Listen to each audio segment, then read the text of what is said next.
thought it was a little bit loud, and you can adjust things in there. Roll through. Pick up the life gem. We're not going to go down there yet.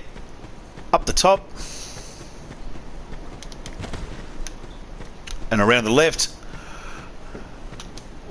Pick up 5 homeward bones, and don't join this covenant, the Victor's Stone. It's totally awesome for way hard, and what it does is it makes everything heaps harder.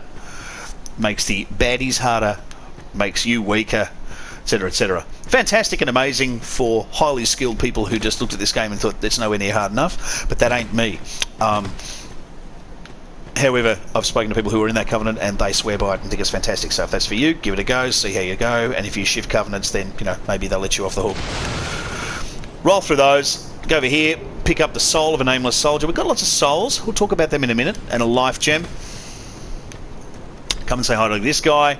We know what he is. You've seen this in a million role-playing games before. He's a blacksmith. Who are you? Oh, it doesn't matter. Just help me open this door. I packed my tools in here, seeing it was vacant. So, not a particularly brilliant one, now obviously. Somebody's gone and locked the door. I'm a blacksmith. I'm nothing without my tools. Bring me that key. Chop chop. He needs us to get a key for him. We will. Up the top of the hill, we have ourselves 2001, a monolith. Come up here. Before we go and say hi, we'll have a look there. What's that? 86,764,407 deaths worldwide. That's a lot. And this has already been worn out, which used to contain lots and lots of deaths as well. So heaps and heaps of people have died in this game. More than sort of 4 times the population of Australia-ish, kinda. Undead, aren't you? Now he's very moany, so we will put up with him talking for a little while, keeping in mind that he is outrageously moany. This is Majula. It is a kind of settlement. A place where life is almost normal. And in Drang Lake these days, there are very few places like that. I am Solden. And like you, I lost everything. And now I'm here. You probably heard that it was possible to break the curse here. Well, that's not true at all. There's nothing here for you, me, or anybody.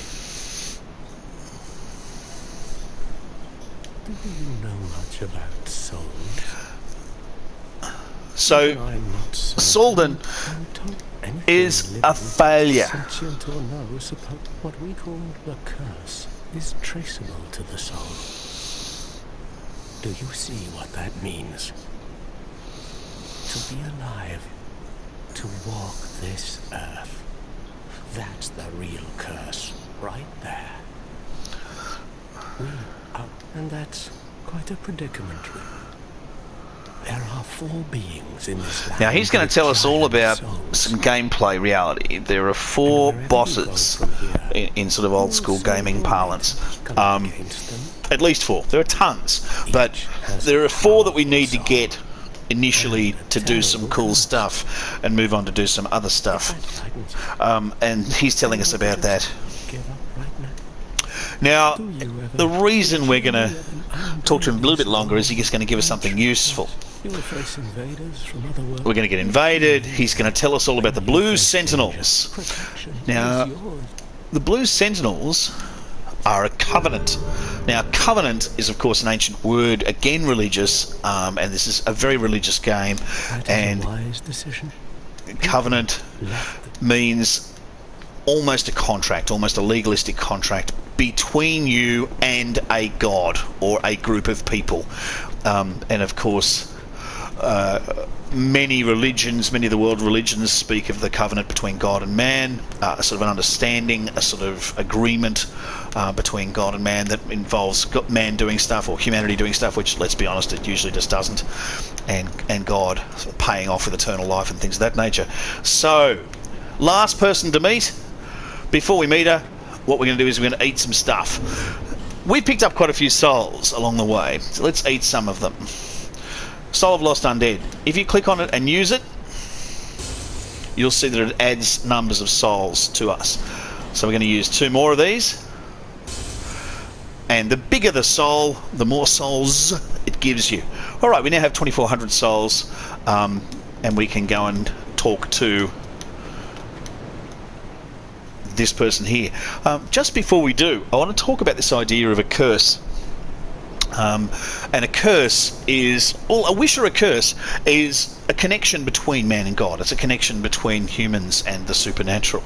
It's it could be a prayer, could be a spell, could be some way of communication between humanity and the divine.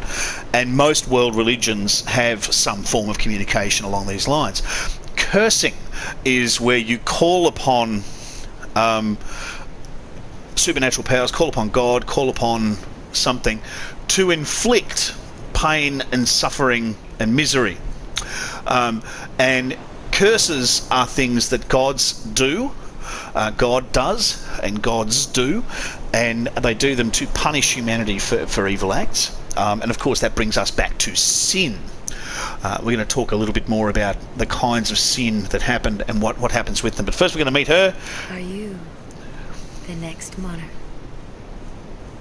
Or merely a pawn of fate? Great lines. Bearer of the curse, I will remain by your side till this frail hope shatters. Take this with you. May it ease your journey. She's given us an Estus flask. Go on and see the king. He who made Drangla what it once was. He who peered at the essence of the soul. King Vendrick.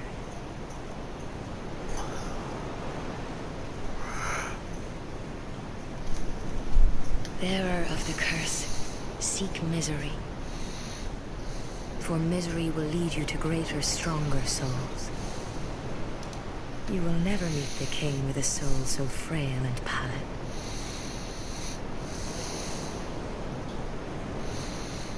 Seek those whose names are unutterable, the four endowed with immense souls. Their souls will serve as beacons, once you have found them, so that hope will not fade.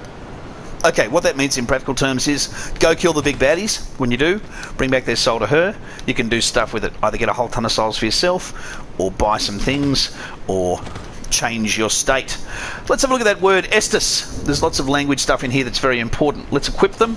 We're going to equip our Estus flask, and we're going to equip our life gems.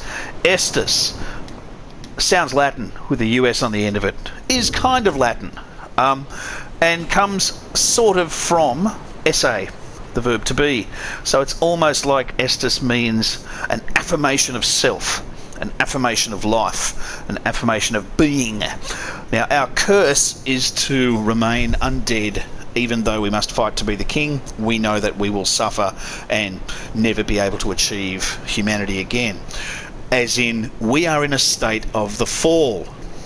Now that's going to be very important to us because this game's called Scholar of the First Sin, and the first sin is the original sin, and the original sin, at least in Catholic mythology, is the fall of man from God. The idea of falling into a veil of eternal sin, meaning no matter what you do, no matter how you succeed, no matter how you live, you are born into sin, you will stay in sin until you go to heaven. However, you can achieve good works, you can light a fire, you can pray, you can join the church, you can improve yourself, you can perform acts of goodness that will elevate you towards God. Alright, we've lit our fire. When you sit at a bonfire, as you can see up top, it refreshes you. Let's go back to her, and now we're going to do some adjustment. Is that a shard you found? Here, let me see it. so that I may help you to see light, however faint. You can see that our Estus flask had the number 1 on it. If we upgrade it,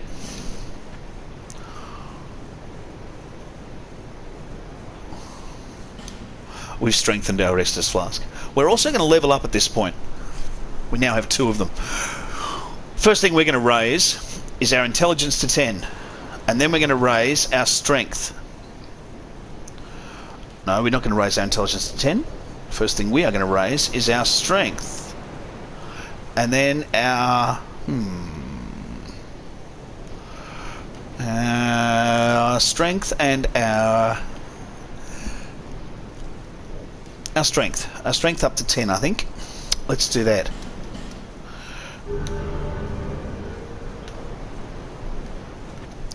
All right. Now, we run through here.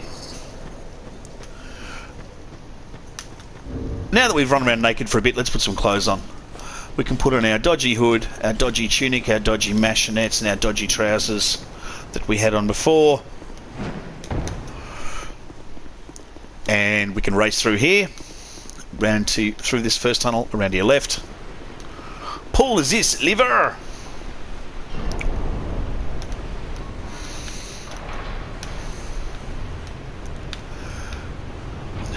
And we're going to go through here.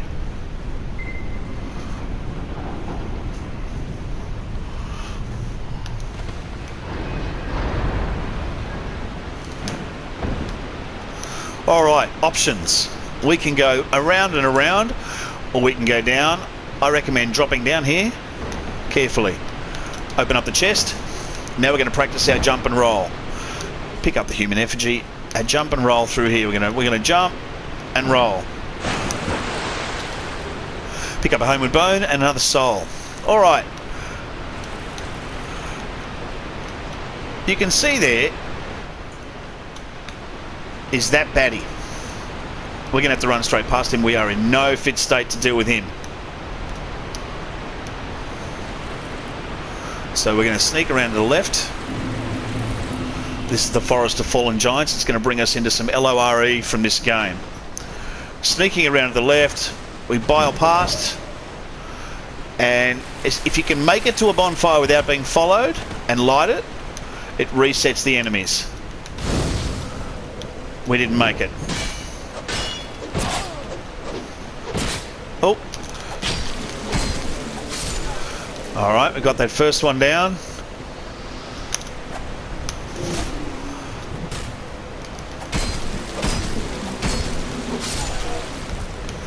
And that second one down. Alright. We've done well. Come across here and just take these guys out. They are deceptively powerful, so be careful. And we'll leave it there. Come back up here.